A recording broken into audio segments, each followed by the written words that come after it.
What is happening, buddy? This is Cody, aka DFS Prodigy. We're here. We just got news about the Packers. Apparently, they're in a plane delay. What?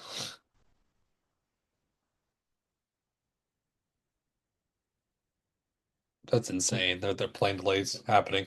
Sorry. Anyways, yeah, we're here. We're talking about the Monday night football slate. We have two games. Tampa Bay at Detroit, Houston at Seattle. Before we begin, always like for me. Definitely subscribe. It helps me a ton, as y'all know. Hype it up. Let's beat the YouTube algorithm. Let's beat it. So yeah, we have a two-game slate. Detroit's our 6.5 point favorites, 53 over and under, and then 41 over and under for the Seattle, what 3.5 point favorites. We're gonna be getting a lot of game one, but we're gonna break this down. We're gonna go position by position and kind of see what we got going on. Or no, yeah, we'll go position by position. Yeah. So starting up top with the quarterback spot, there's two options here. And yeah, I'm gonna be playing a lot of both of them. I'm gonna be playing a lot of Baker. This is gonna be a great game. This is gonna be a shootout. I mean, the lights are we're in a dome. Jared Goff is at home in a dome. Like I was saying, this is a recipe for success, especially against the Buccaneers defense um, who I don't trust one bit. I mean, yeah, they had a good game against San Fran, but look at what happened against Seattle. Look at the Atlanta game. Look at the Houston game. Um, they can get carved up, and I'm liking Jared Goff here. Like I said, given that he's in a dome and at home, he tends to have a better game. If we look at the Chicago game right here, so I'm liking that. Sam Darnold, he's going to be your other option, who's going to be the difference maker on the slate, I think because we're not going to see CJ Stroud coming off a great game against Baltimore. I don't think people are going to go to him. Um, and I don't think people are going to really want to click on Sam Darnold, who might be an ownership play, especially against the Houston defense. So for me, though, it's obviously the two up top that I'm liking more so. And then let's go to running back. So starting at Detroit, let's look at, yeah, Gibbs and David Montgomery. Montgomery didn't really see a lot of work last game, which I think they're wanting to change that, if I read that correctly. So Montgomery at 5'5", the Bulldozer back. We know he can find the end zone. He's gonna make or break the slate with his touchdowns. But Jahmyr Gibbs having coming off a dud game, I'm hoping that he bounces back here in a huge way, which I believe that he will. Bucky Irving is out, so we're gonna get to some of Rashad White, which if we're looking at the Tampa Bay Buccaneers, no Bucky Irving. Yeah, last week 5 and 6. We didn't really see much of Sean Tucker. It was mainly the Rashad White's show.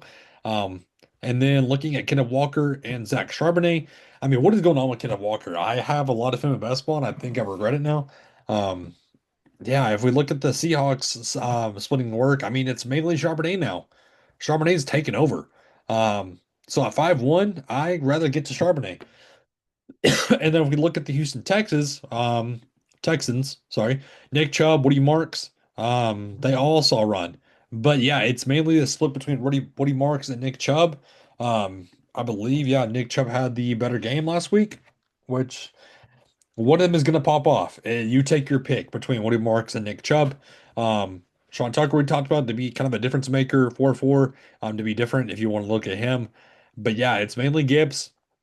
If you want to take a shot on Rashad White, go ahead. But you're going to flip or pick and choose between KW3 and Zach Charbonnet and Woody Marks and Nick Chubb. Those are all coin flip options. Personally, I'm begging the drum on Woody Marks. I think they need to get him more run. I think he deserves it, but they're going to keep chugging along with Nick Chubb. I know they will. Um, and then yeah, Charbonnet.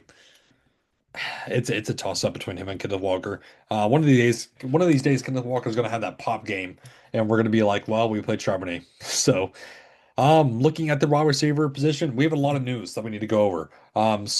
Let's do team by team for this. So Tampa Bay, Abuka, he's practicing, which I'm surprised about. Mike Evans is supposedly going to play. Chris Godwin's already got ruled out. And then we have Tez Johnson. We have Sterling Shepard. Tez Johnson's looking good so far the past few games. Sterling Shepard's catching his targets, not bad.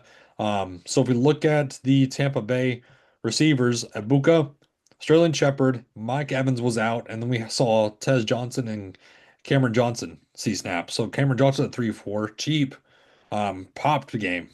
Great game. So we need to watch the news on Abuka and Mike Evans. Um, If they're all in, it's going to take away, I think, from Johnson. And both Johnsons, I think, are going to get snaps taken away from them. And then I think Sterling Shepard will still see run, but we need to watch it because the hamstring for Ibuka, that's a big news. That's big news. Going to Detroit, no news here. I'm on Rod St. Brown. I'm going to continue to fade him as bad as it sounds, but if I'm playing Jared Goff, I'm obviously going to want some of Amon-Ra St. Brown. Jameson Williams had a good game last game. He finally went off. Looked great in that game. So I think ownership's going to be flocking to him once again.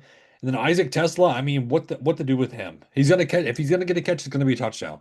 That's as simple as I can say it because he's seeing snaps. Khalif Raymond did not see any run whatsoever at 3,000, and now they're priced accordingly to where Tesla's a little bit only $100 more. So we need to, yeah. I mean, I'd rather get to the Buccaneers guys personally. And then going to Houston, no Kirk. So Christian Kirk is out. So take those snaps away. I think it's going to be more so of Higgins and Noel. And David Hutchinson has looked good too at 3.9. I like that a ton. So one of these guys I think is going to have a good game. Um, Arizona State just upset Texas Tech. Insane. Um, so Noel, Higgins, and Hutchinson, I want to make it a rule where I want one of them. If you don't want Nico Collins, I don't blame you, but I think you need to get one of these guys, and Hutchinson, Higgins, and Noel. They're all kind of similar plays. They're all kind of a deep ball threat. So, and then looking at Seattle, JSN. Oh gosh, my bad. Whoa, whoa, whoa. There we go. JSN. I mean, there's not much I can say wrong about him. Look at the yards. 132, 162, 96, 103, 124. Insane. Insane. Why he's not the highest priced is insane as well. But I get it. Cooper Cup, touchdown or bust, kind of. Torrey Horton, a special team sort of guy. Not really much to say on the Seattle team. It's Cup, it's JSN, and then it's Horton and Bobo kind of wrapping up snaps. So, again, I'm going to highlight JSN. I like him a lot here. We need to watch the news on Tampa Bay, of course, as well. Um, give me one of those Buccaneers secondary guys, and then give me some of the wide receiver two on Hutchinson, Higgins, or Noel. So, let's wrap this up with tight end. This is a gross tight end slate, personally, I think. San Laporta, 4-3.